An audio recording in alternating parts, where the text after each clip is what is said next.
ఈ మాట వింటున్న బిడ్డలారా, నీ జీవితంలో నువ్వు ఎప్పుడైనా శోధనకు లొంగిపోతే, అది ఏ శోధనైనా కానీ, ఆల్కహాలిక్ అనే శోధనే కావచ్చు, అమ్మాయి అనే శోధనే కావచ్చు, అబ్బాయి అనే శోధనే కావచ్చు, అక్రమ సంబంధం అనే శోధనే కావచ్చు, ఒక అశ్లీలమైన బూతుబొమ్మ అనే శోధనే కావచ్చు.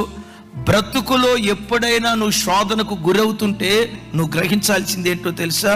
నీ చేతులారా నీ మీద దేవునికి ఉన్న ప్రణాళికను కాల రాసుకుంటున్నావు అని నువ్వు గ్రహించు. సంసోను మీద గొప్ప ప్రణాళిక ఉంది, యోసేపు మీద దేవునికి గొప్ప ప్రణాళిక ఉంది. యోసేపు పట్ల ఉన్న దేవుని ప్రణాళిక 100% నెరవేర్చబడింది. సంసోను పట్ల ఉన్న దేవుని ప్రణాళిక నెరవేర్చబడలేదు. శోధన సహించువాడు ధన్యుడు అనే కంటే కూడా శోధన జయించువాడు ధన్యుడు. వాని తల మీద దేవుడు జీవ కిరీటాన్ని పెడతాడు.